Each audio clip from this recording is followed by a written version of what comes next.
सुप्रभात बच्चों, कैसे हैं आप सब। आशा करती हूँ आप सभी सकुशल होंगे और खूब मन लगाकर पढ़ाई भी कर रहे होंगे। आइए आज के इस वीडियो में हम लोग पंडित जवाहरलाल नेहरू जी की 3 कालजयी कृतियों में से एक भारत की खोज के अंतर्गत सिंधु घाटी सभ्यता पर विस्तृत अध्ययन करेंगे। सिंधु सभ्यता, सिंधु घाटी की सभ्यता और हड़प्पा सभ्यता, ये तीनों पर्यायवाची नाम साधारण तौर से इसी सभ्यता के लिए प्रयोग किए जाते हैं। 1921 से पहले प्रायः यही माना जाता था कि आर्यों के समय से ही भारतीय सभ्यता की कहानी शुरू होती है, लेकिन कुछ विदेशी विद्वानों एवं भारतीय पुरातत्व विभाग के सहयोग से एक ऐसी प्राचीनतम सभ्यता की जानकारी हुई जिसने भारतीय इतिहास को और प्राचीन बना दिया। आरंभ में जब 1921 ईस्वी में आधुनिक पंजाब के पश्चिमी भाग में स्थित हड़प्पा नामक स्थान से इस प्राचीन सभ्यता की जानकारी हुई, तो इसी स्थान के दक्षिण में स्थित मोहनजोदड़ो की खुदाई भी हुई। इसके फलस्वरूप यह मान लिया गया कि इस सभ्यता का प्रसार सिंधु घाटी तक था। अतः शुरू में इसे सिंधु घाटी की सभ्यता कहकर पुकारा गया, लेकिन बात यहीं खत्म नहीं हुई। इस सभ्यता पर खोज जारी रही। कुछ दिनों के बाद फिर पता चला कि यह सभ्यता सिंधु घाटी तक ही नहीं, बल्कि इस घाटी की सीमाओं से पार भी दूर दूर तक फैली थी। इसका फैलाव आधुनिक राजस्थान, हरियाणा, पूर्वी पंजाब और गुजरात तक पाया गया। इस भौगोलिक विस्तार को ध्यान में रखने के पश्चात ऐसा लगने लगा कि इसे केवल सिंधु घाटी की सभ्यता कहना पर्याप्त नहीं है। तब इसके लिए हड़प्पा सभ्यता का प्रयोग किया गया। हड़प्पा एक स्थान का नाम है जो आधुनिक पंजाब में रावी नदी के बाएं तट पर स्थित है। यह सभ्यता लगभग 950 मील उत्तर से दक्षिण तक फैली थी। हड़प्पा नामक स्थल में ही सबसे पहले इस सभ्यता की जानकारी मिली। अतः इस सभ्यता का नाम हड़प्पा सभ्यता रख दिया गया।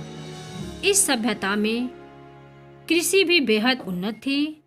पंडित नेहरू ने भारतीय सभ्यता के विकास के संदर्भ में सिंधु घाटी की सभ्यता को भोर बेला माना है।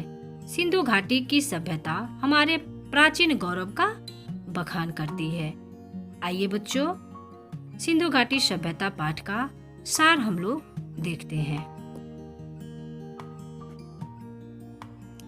भारत के अतीत की सबसे पहली तस्वीर उस सिंधु घाटी सभ्यता में मिलती है जिसके अवशेष सिंध में मोहनजोदड़ो और पश्चिमी पंजाब में हड़प्पा में मिले हैं। इन खुदाइयों ने प्राचीन इतिहास की समझ में क्रांति ला दी। आइए देखते हैं आगे क्या हुआ।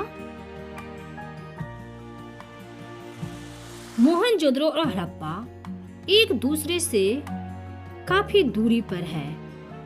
दोनों स्थानों पर इन खंडहरों की खोज एकमात्र संयोग थी।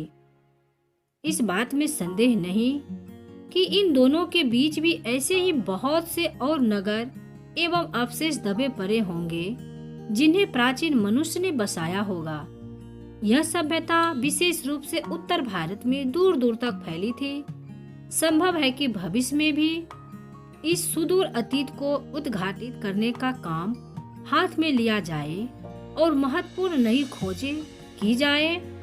इस सभ्यता के अवशेष इतनी दूर दूर जगहों पर मिले हैं, जैसे पश्चिम में काठियावाड़ में और पंजाब के अम्बाला जिले में। यह विश्वास किया जाता है कि यह सभ्यता गंगा की घाटी तक फैली थी, इसलिए यह केवल सिंधु घाटी सभ्यता भर नहीं, उससे बहुत अधिक है।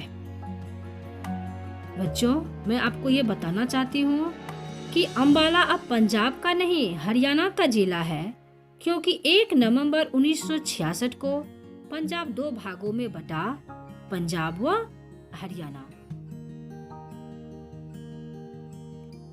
अब तक हम जो जान सके हैं उसका बहुत महत्व है। सिंधु घाटी सभ्यता आज जिस रूप में मिली है उससे अनुमान लगाया जा सकता है कि वह अत्यंत विकसित सभ्यता थी और उस स्थिति तक पहुंचने में उसे हजारों वर्ष लगे होंगे। आश्चर्य की बात है कि यह सभ्यता प्रधान रूप से धर्मनिरपेक्ष सभ्यता थी। धार्मिक तत्व मौजूद होने पर भी इस पर हावी नहीं थे। यह भी स्पष्ट है कि यह भारत में बाद के सांस्कृतिक युगों की अग्रदूत थी। धन्यवाद बच्चों।